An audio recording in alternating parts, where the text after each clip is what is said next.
That's handy. Good evening. This meeting's officially called to order. Will you please stand for the Pledge of Allegiance? I pledge allegiance to the flag of the United States of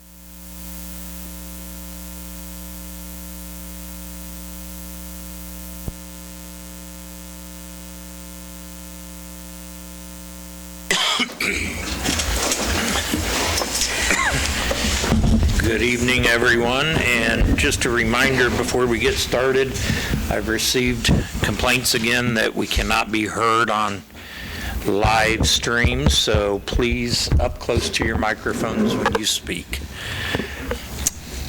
Review and approval of agenda. Any questions, changes, comments?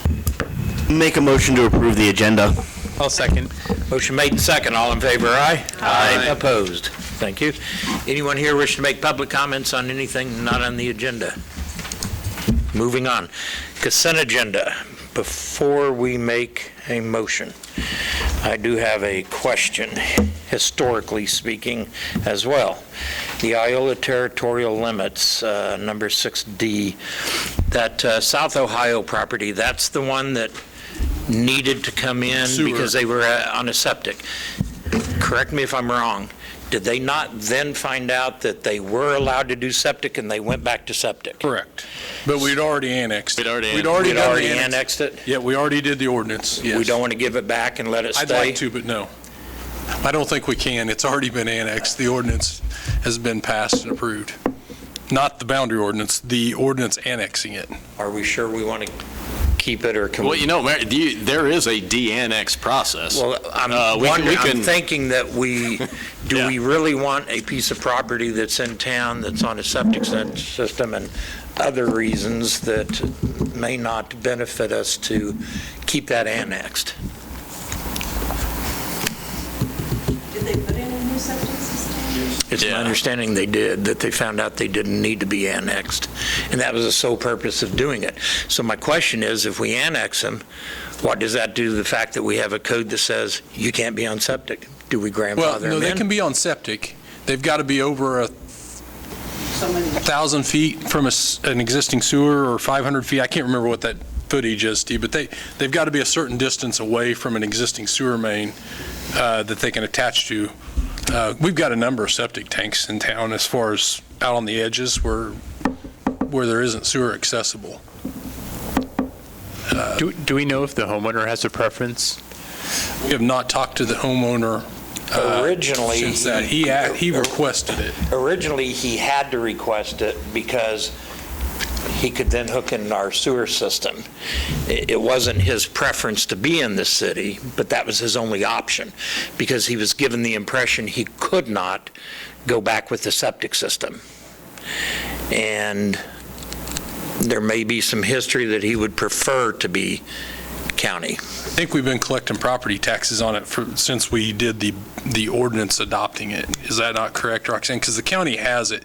This is just another step in the process that, honestly, we forgot about. We don't do enough annexations. If the homeowner doesn't want it, can we de-annex it later? There is a process. Never been through it, why but don't we there go is ahead and a just pass process. it, and if the homeowner requests, then we go through the process at that point, if the landowner wants to do that. We're going to have to go through that anyhow, is my assumption, just based on.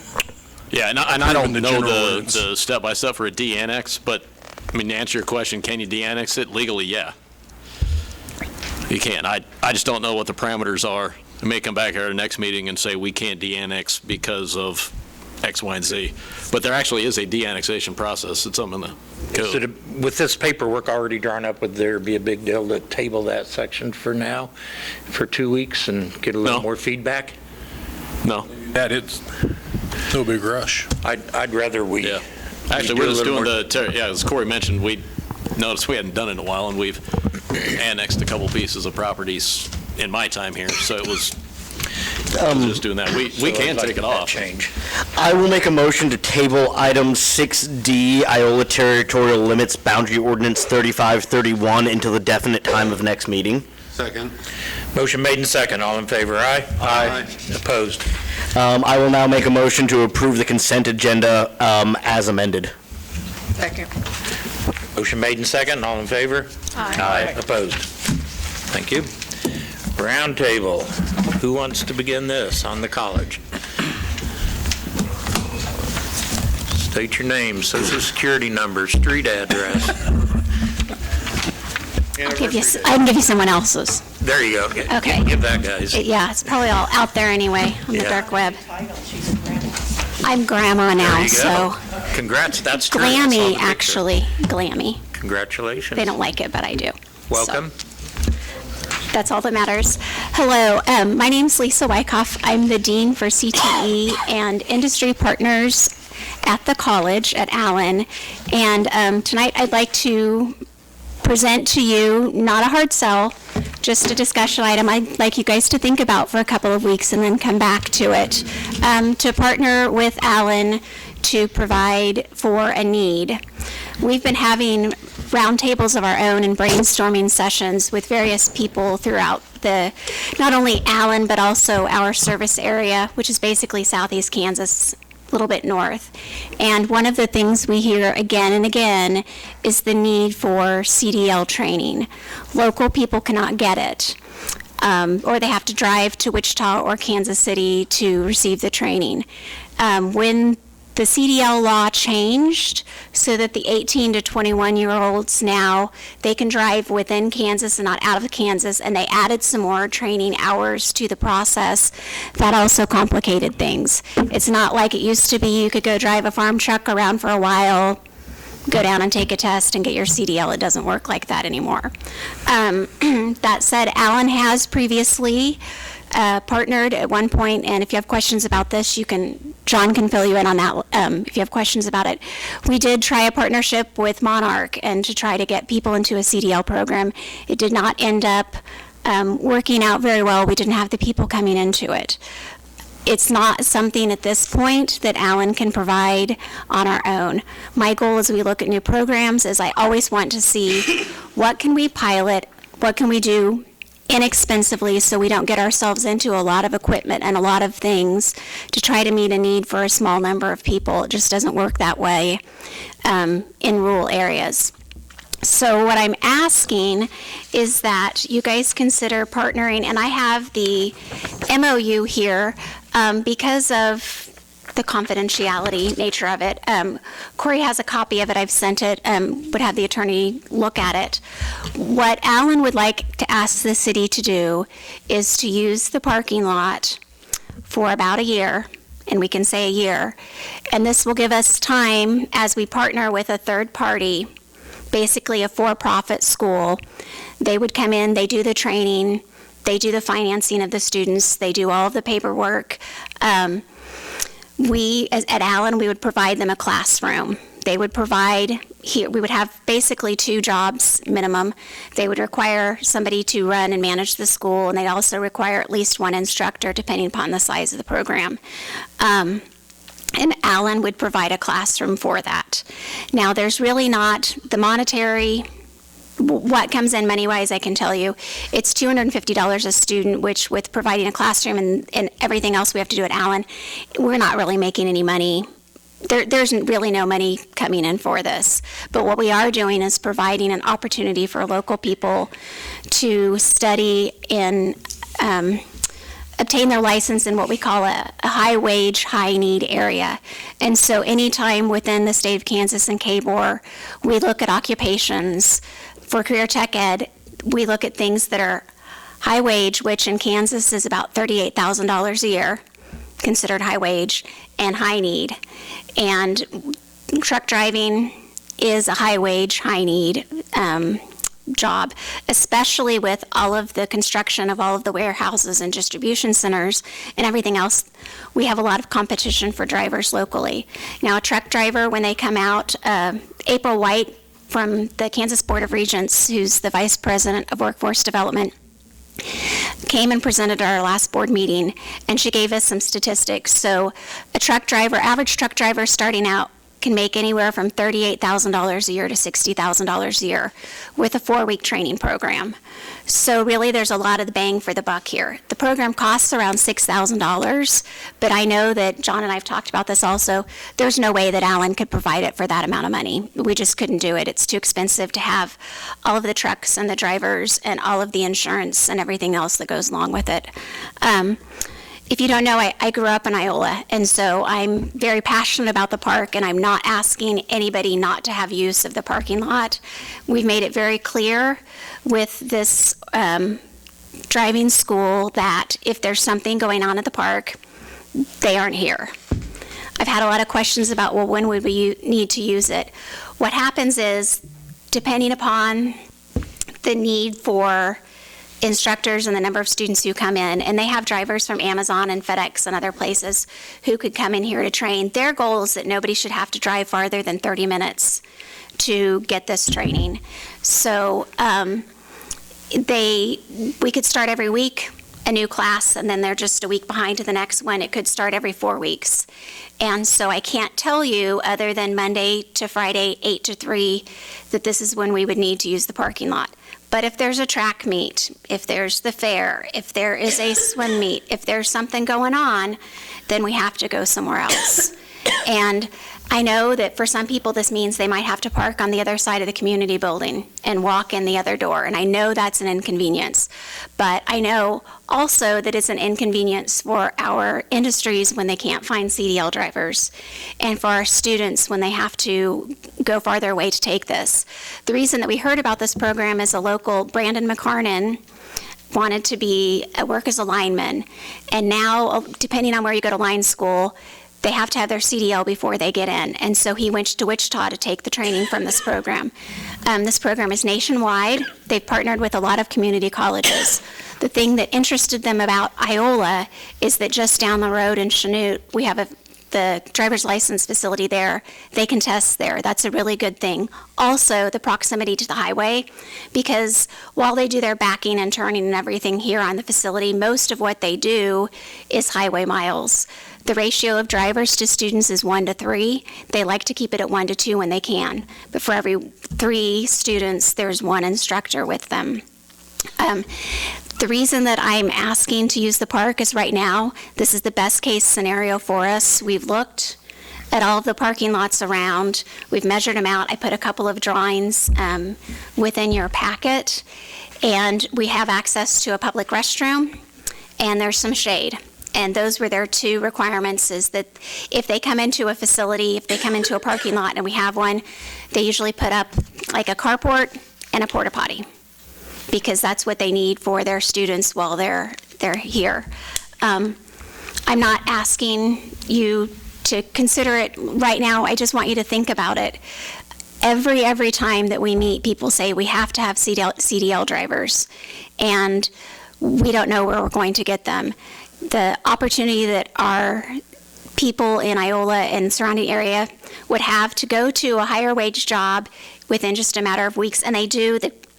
There are lots of programs, depending upon your income level, that can help students pay for this, but it is not federal financial aid. It's not available for that.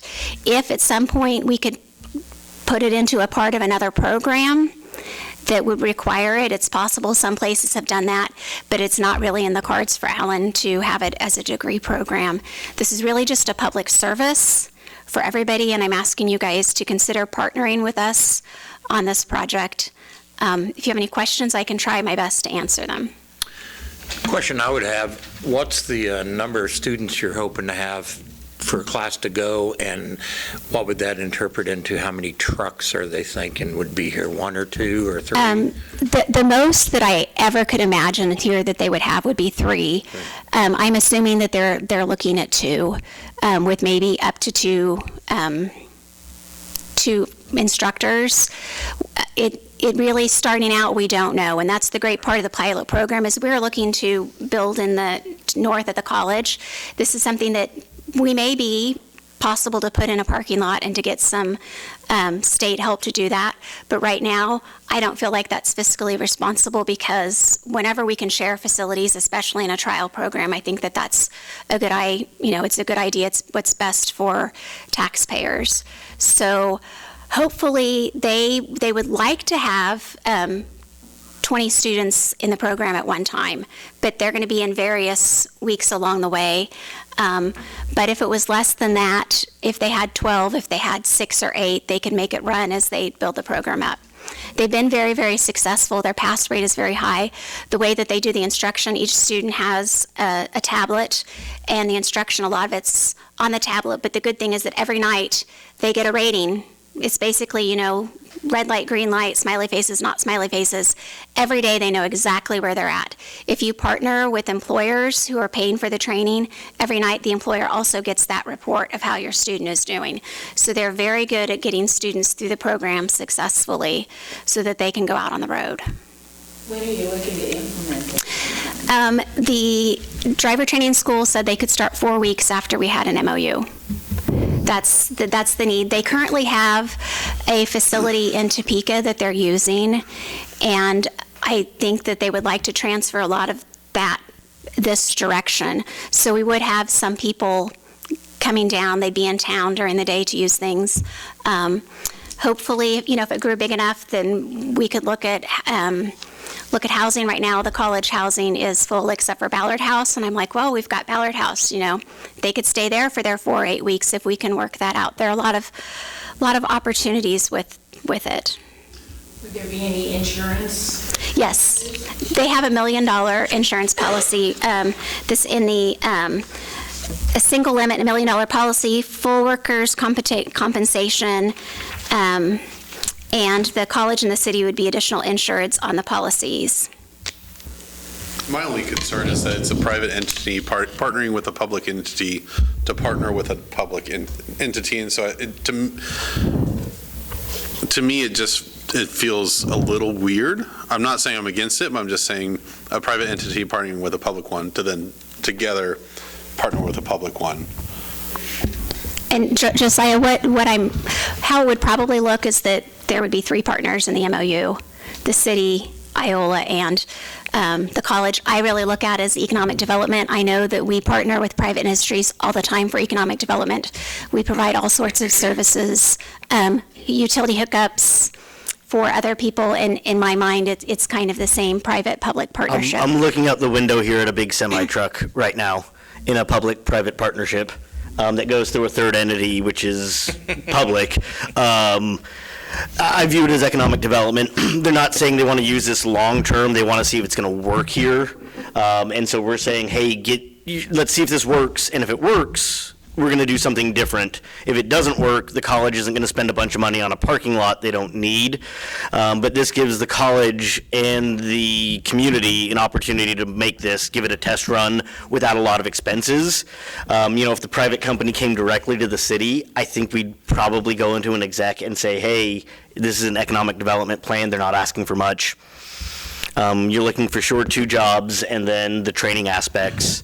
I also know, because I sat in a meeting with them, that a lot of companies will come to them and say, hey, if you want to work for Pepsi, we'll pay you, we'll pay everything for you. You want to come work for Amazon, we'll pay everything for you. You've got to sign a 1-year or 2-year deal with them, which is employment before they're employed. And I think that's what we're looking at, trying to keep people local too.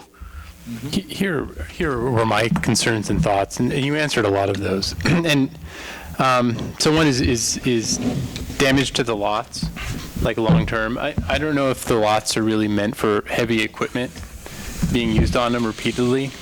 Shouldn't have an issue with that, I don't think, unless it's a lot of turning stuff. But we got our own heavy equipment down here too. And Columbia uses this whole parking lot. So I guess I don't have a concern of damage if it's a short-term thing, Nick. Okay. And I would add to that we're not looking at fully loaded semis either. I know that's something to think about. So it would probably be, I'm really surprised at how much an ambulance weighs. That just, you know what I mean? But I don't anticipate as much wear and tear. And it sounds like the hours that you're requesting this to be used are basically like morning hours to very early afternoon. right? So really before school gets out and people show up and use it most of the time. And my other concern would be like summers and holidays. How's that going to work out with a lot of kids, running around? And what comes to my mind is when Farm City Days did their parade through the park, and like those guys were driving tractors down that road that comes out here, and there's little kids like half a foot away, and those guys were just scared because little kids are just running all over and they can't see.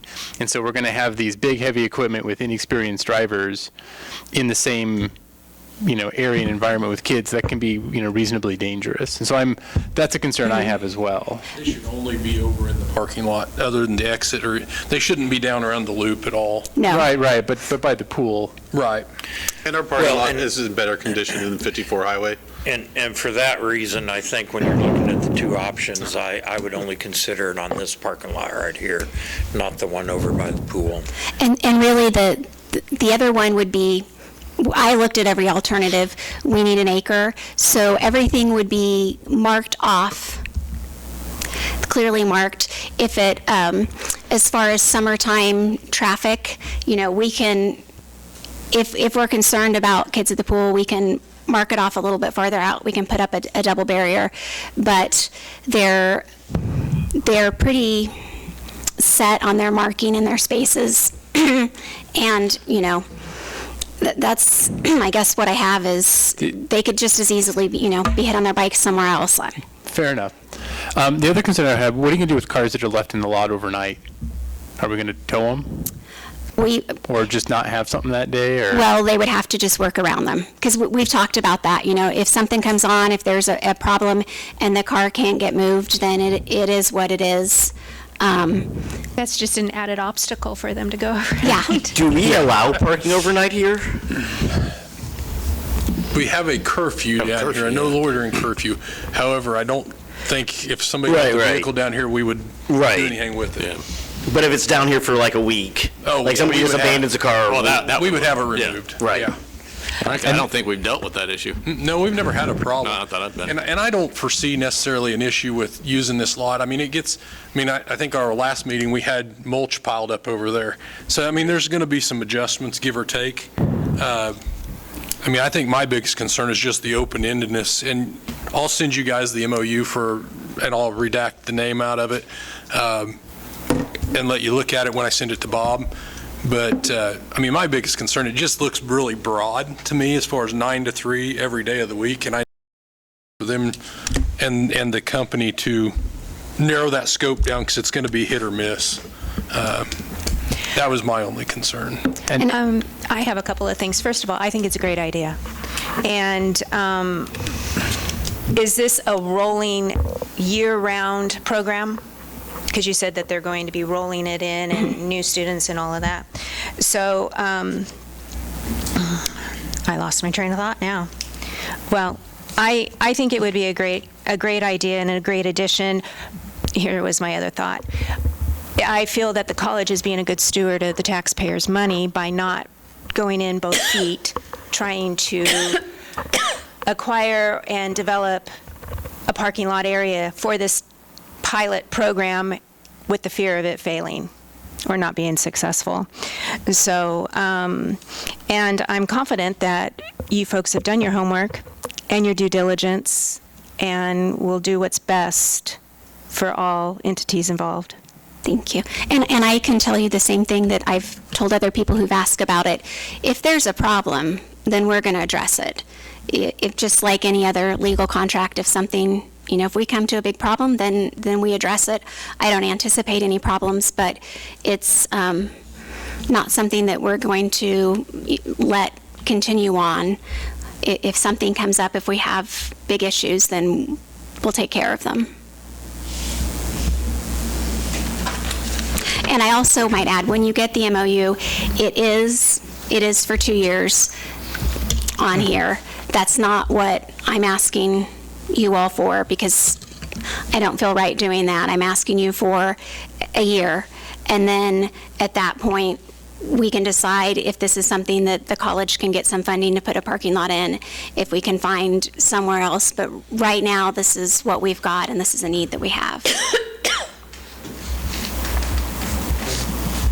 Say, get us the MOU, and if we're all, We'll have Bob we- look at that first. we- Yeah, back I'll send from- it to yeah, Bob at the okay. same time I send it to you yeah, guys. and I'm hoping we can, rather than sitting on it, let's try to get it back from Bob for the next meeting.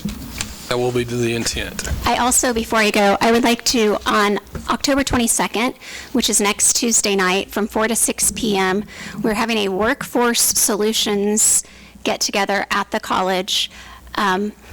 There will be representatives from the Department of Commerce, and what we want to do is we're talking about where the pain points are for local businesses and area businesses, and how the college can help address those pain points through programs like internships or our new apprenticeship program, or what the college can teach things for credit, but we can also develop not-for-credit training programs. So I'd like to invite all of you. It is from 4 to 6 p.m. No dinner, just cookies and Cokes, but come on out. Dinner and- goes till 6:30 in the cafeteria, though, and you can buy your own Yes, dinner. you can go buy your own dinner afterwards. All you But can eat. All you can eat. it would be great if some of you could make it out to that. There should be, you can contact me for more information. Is it in the Stadler room? Yes, it is in the Stadler room. So thank you. Thank you, Lisa. Thank you. All right. B, 2025 cost of living adjustment. Nope. No. A, sorry, new business, A. Calendar and meeting date approval. Mayor and council, in your packet, we've got the meeting dates. You can see we have a couple dates that are adjusted to Tuesday just because of a couple holidays like we had this year. And we also are requesting that we cancel the 22nd meeting because it's the week of Christmas, and likely we won't have many of you in town as well as staff as well. And then the calendar holidays for us is basically a mirror image of the county with two exceptions. One being the county gets the half a day on Christmas Eve. We're not asking for that. We would like to have the day after Christmas, which is a Friday, mainly because we're going to be... Let's be realistic about it. We're not going to have a whole lot of people there anyway. Take off. Yeah, so. And then the other day that the county True that. gets that we're not is New Year's Eve, which is the same this year the county gets. We try to stay in line with the county just because of the landfill and the trash trucks. So any questions, concerns, guys? Would anybody be opposed to giving them the day before Thanksgiving off? Or the day before Christmas off? I'd like to know the Honestly, expenses on it. Okay, I mean, if you want to bring that back, I'd need to know the cost. okay. But I'm not opposed to it, but I need to know what that would I'm look just thinking, like. trying to take care of our employees, but at the same time, I understand we need to take care of the city, too. I would be less likely to do the day before Thanksgiving, more likely to do Christmas. Christmas at noon, Christmas Eve at noon. Right, even a half day would be Half day. fine. Because, I mean, Look at three both days of not trash, able no, to, yeah. that and not able to ask about any type of utility questions or anything like that. I understand that. We have done the half day in years past before on Christmas Eve and got off at noon prior to the county doing it, actually. It was, and we still got our trash route in, got it dumped, but there again, I don't know that it's something that's a No, massive. I thing would say for this, you want to our take care of, employees. I think we're well taken care of. Yeah. With this many days off. So are these, Yeah. do the math for me, Matt, real quick. 14, so 14. is it like 12 with two floating holidays, or how is that stated in the handbook? Or is it stated? No, it's not. It used to be stated in, I don't know if, I think I don't think we changed do this that in the because it was handbook. because we always tried to line up with the county. It used to be stated that we got X amount of holidays off and 2 personal days. The staff still gets their 2 We personal get days. 2 personal days. So none of these are considered a floating holiday? No. No, those are set. And the pretty only much difference follow would the be federal is too, don't they? like, do what? It also follows the Yeah, federal. yeah. It's basically the federal plus a few that the county observes. I will tell you the one thing that the police, let's see, I'm trying to think of an example. So if we get Christmas falls on a Saturday, but we get Friday off as admin staff or the normal business, the police and fire that actually work the holiday get that holiday. We don't pay it on Friday to the ones that are working a regular shift. That makes sense. I'll make a motion to approve the proposed 2025 calendar. I'll second. Motion made and second, all in favor, aye? Aye. Opposed? Thank you. Now we're ready for B. Cola. I kind of waited on the agenda to put it out a little later. I usually put it out fairly early on Thursday. I knew this was coming the day of on Thursday to be out by Social Security. We budgeted 3%, if I remember correctly, for cost of living for our employees. Basically, just to keep up with the times, we would request the 2.5% as the Social Security is put out. There again, and the rest of it will go to that insurance increase that we know is hitting us. So It can be costly not to stay current with what the Social Security does minimally. Well, there was a large increase. Yes. In Yeah, we did an 8.7. 2023. 8%. Yeah, we did 8.7. our employees have been very 2 years fortunate ago. that we've been able to absorb it, or in some cases, carry over the cost to the next year and figure out a way to pay for it. Right. Yeah, and then with the work that was done in 2019 with that compensation study, this just keeps Yep. everything in line. The further you get behind that, the further you're going to, the next time there's a compensation study, you'll be that much further behind. Carla's kind of gearing up for that compensation study. We ought to do those every, 3 years? Yeah. So she's kind of gearing up for that right now. Yeah, I think we this is budgeted 3, didn't we? I mean, this Yes, is, we Yeah. budgeted. yeah, this is even 3% below what we for budgeted. 25. I'll make a Yeah. motion to approve a 2.5% cost of living adjustment for 2025. I'll second. Motion made and second. All in favor, aye? Aye. Opposed? Thank you. Council and administrator reports. We'll start over here with Ben tonight. Anything for us? I want to thank the staff for the work they did with the fourth cell, our conversation with KDHE. Absolutely. Sure. Yes. Good savings. That it? So my concern is the chip and seal process that we follow. And my concern is, a good example is if you look at Washington in front of the museum, there's parts of the road now that are above the sidewalk. And so, and this is a complaint I've heard from building owners around the square, where that's done in the alleys, where you just keep adding to it and adding to it and adding to it. And if you never take it away, that causes problems over time. Is that something that we'll want to start looking at you just recently dug through that whole section of roadway, so I can tell you that is an extreme issue over there. It's always been a little close, but part of the reason that floated like it did is it got Petromat under it, and I know Ben will know what I'm talking about. It's basically a tar paper material like a roof, and it seals the water from getting down to the base of the road. Well, it also seals the water from coming up through the asphalt like a normal water leak, and it actually ballooned that road up. And that's why it brought it up a little high. Now, granted, there was Right. only about that much curb there. But I've heard that too from building owners in the square complaining about water coming from the alleys into the buildings because, way back when the buildings were built, the alleyway was lower, and now the alleyway is higher. You just recently we had that water main break, dug through that. Did it seem excessively thick or?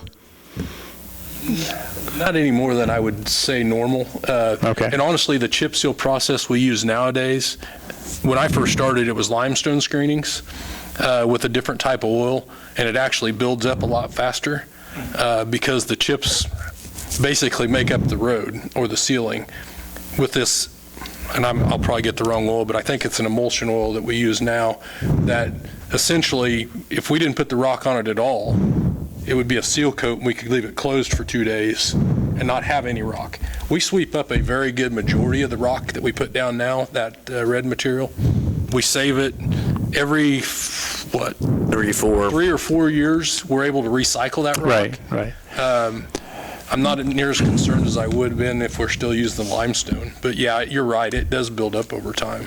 And so at what point do we need to evaluate, we need to come through and clear it out and before we do another, sealing? I'd say before we did that, we need to raise the curbs. Well, To me, right. this doesn't sound like a road issue, it sounds like a curb issue.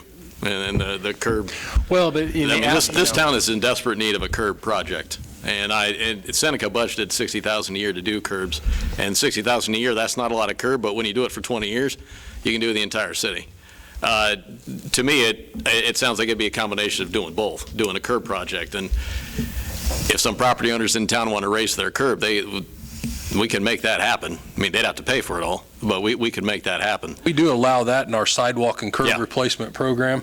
If somebody, the problem with one block or one half a block or a 50-foot lot wanting to do a curb replacement is, how do you start, where do you stop? What elevation do you use? Have to be the entire block, yeah. Because your flow line, how do you meet it up? If you actually raise it, you really need to do a whole block. And sometimes that doesn't fix it.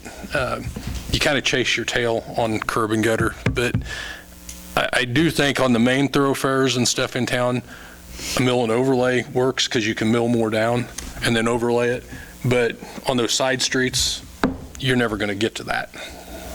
Or the alleys. Well, the alleys are rock, so we can go cut them for the most part. Now, behind the square and stuff, there's only a handful of hard surfaced alleys in town. Mainly, most of them are right here around the square. Nick, is there a specific area you're talking about? Well, I remember like Jim Smith complaining about like by the old theater, about how the alley, the water would come in because the alley was higher there, and I know they've had issues there, and that's the one that came to mind when I thought about it. But that's all I have.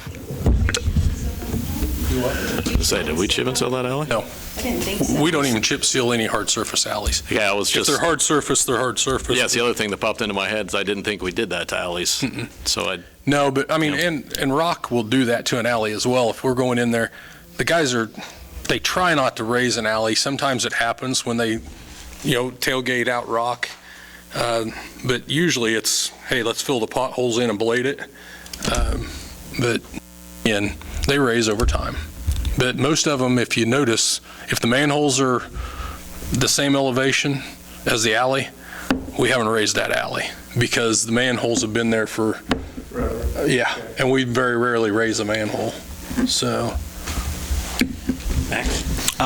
Nothing. I look forward to learning more about the CDL. I think that's something that's really greatly needed in the community.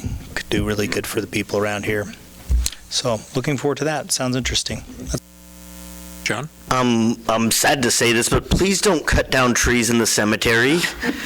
Please pick up after your dogs in the cemetery. I view those as sacred spaces. They're holy spaces. They're peoples where one's loved ones are interred for eternity. These are public spaces. Please be respectful. There's no reason to chop down trees in the cemeteries, period. That's it. I'm going to piggyback on that real quick, and don't steal off of spots. It's happened to my loved ones. I'm going to I feel like a broken record right now. Vendor transient. I started this process October 25th of 23.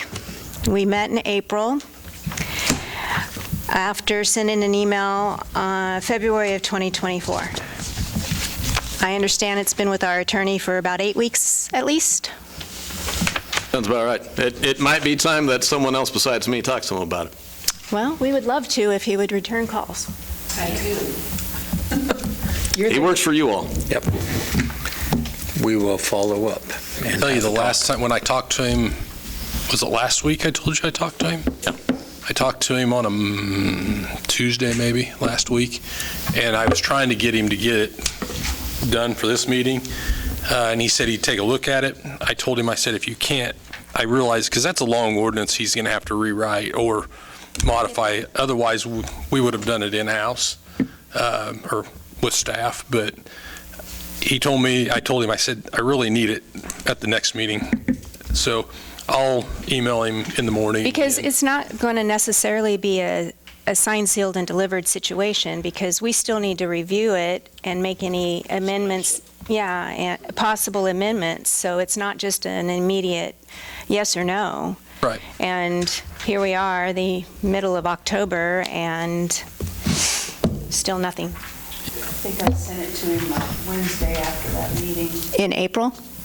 whenever we met. Oh, in We here. talked about it in here. Okay, yeah. So that would have Well, been it's, August, maybe. and I've been the one that has personally said, the wheels of government move slowly, but I feel like we're in reverse right now. Yeah.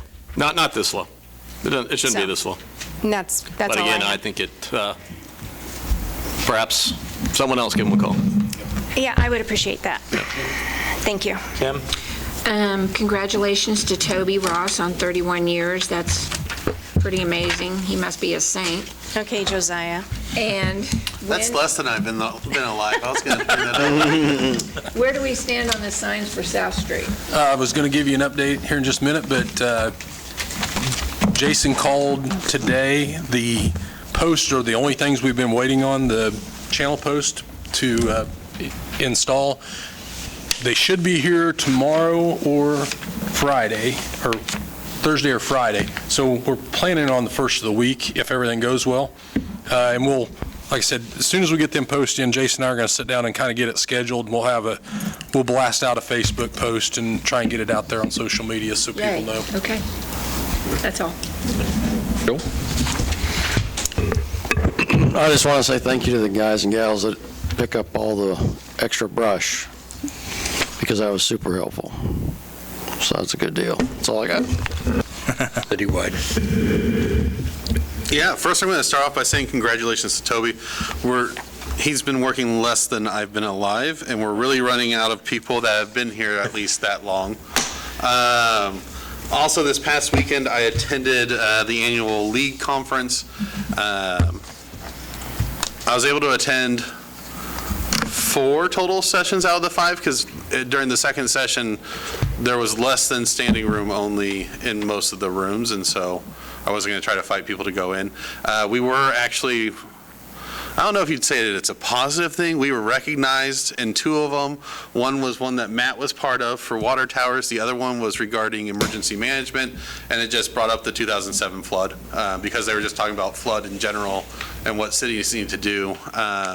But a lot of interesting things were brought up that I've never considered or thought of before. Suggestions were like making sure that you have a contract on standby of if you need a large amount of porta potties. Otherwise, you're going to have people coming in and just bringing them in and trying to charge you for them. Same thing with bobcats, heavy machinery, stuff like that to help you out. It was just, that session was really insightful, the emergency management one. Also, governance in the sense of working with our politicians up in Topeka or also in DC.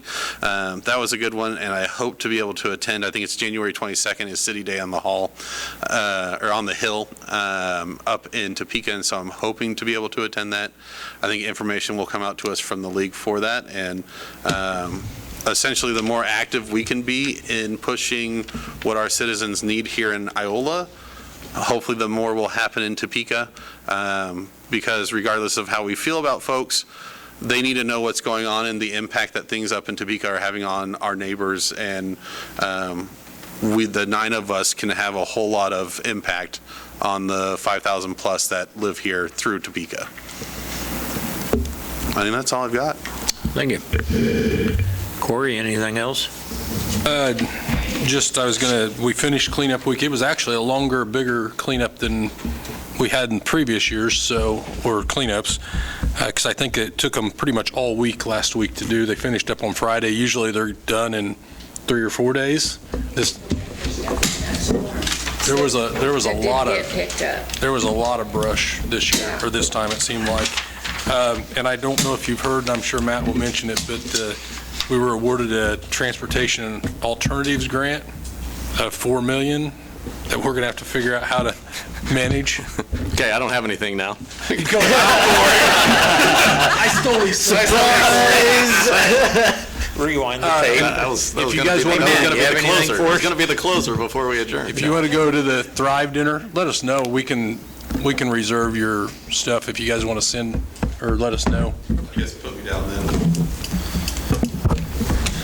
Matt, what's that say, November 22nd on there? Join us on the 22nd. It's due by the 8th. Let us know. Chicken marsala, please. Not a fish person. Email it to me so I have it, please. So is that it, Corey? Yeah, I already stole Matt's thing, right? Well, it does. Well, we did. This goes back to around this time last year when we put 54 on the back burner. Turn over every rock to find some money. Well, We found 4.238, something like that, basically call about 4.3 million. It's called a Transportation Alternatives Grant, a TA grant. We found out about it yesterday, and we have a meeting with Ronnie tomorrow to figure out the logistics of it, whether it's a reimbursement grant or it's something that we get in bulk. I'm assuming it's going to be reimbursement, but Like historically it is. We've had a few of those TA grants in the past. yeah, and so we'll get those details worked out. Another discussion we'll need to have, and between Ronnie and Corey and myself, will be, what does this do for 54? Because right now, it really doesn't make sense to take the money and not do 54 in its entirety. So that takes that from the simmering on the back burner to the front again. When last we left it here, we had cut off at Kentucky, and we had nipped and tucked some bells and whistles during the project. Not a whole lot of stuff. Was basically the biggest chunk was stopping on the east side of the Kentucky 54 intersection. But getting this grant puts that back into motion. I think when we had left, it was about 21 million. That was with the cuts. Don't know what that's going to be now. Interest rates have actually gone down, not a significant amount, but they have gone down. So I think we'll be talking about that again. I don't know the specifics on when we have to either have the money allocated or at least have an idea, but July of next year has popped into my head. We're talking about it today, and it's escaping me why that date's important. Well, that's the fiscal year of KDOT.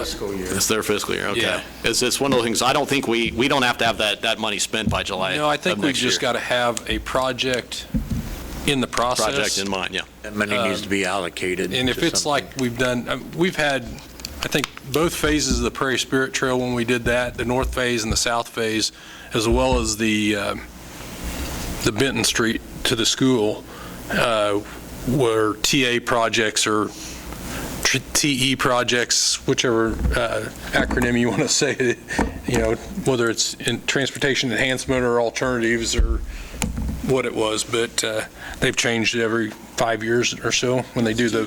Yeah, so we have the meeting with Ronnie tomorrow. I'll put something in my weekly report about it, but I think 54 is gonna become a thing again, and it might become a thing pretty quickly. Well, we may want to go ahead and get it set up for an agenda just to help educate the new members and let's start talking about it to pin down what we can of what the costs might be now. Yeah. Costs haven't changed a whole lot, but I'm sure they've went up some, so. Yeah, when we left it here, it was, with the cuts, it was 21 million, so we can take about 4.3 off of that now. Do we know anybody who can give us a loan? Gone? Yeah. No. 54 highway leads to your success at Allen College. Screw the water tower, let's go the highway. We could put new signs up. That's right. Funded by Allen. There's already college signs up. Anything for us, Roxanne? I was just going to say, if you haven't been down South Street, the ACAR store has done a huge sidewalk replacement. They Yes. participated in our program. It looks really nice. And if you haven't been over by the post office, the old, lack for a better name, Ulrich Apartments, Mr. West is just fixing that up real nice. I noticed that this morning. It looks really nice. There's a ribbon cutting Thank you. at Crown Realty. Oh, yeah. No, that's coming up. Yeah. It's on Facebook. 28th, I believe. Yeah, I think that's right. And Farm City Days is this weekend. That's right. Appreciate the college showing up and for your presentation, something for us to consider. And thanks, everyone, for your work tonight. Can we get a motion? Second. Motion made and second. All in favor? Aye. Opposed? Thanks, everyone. Joel? Did you call Bob?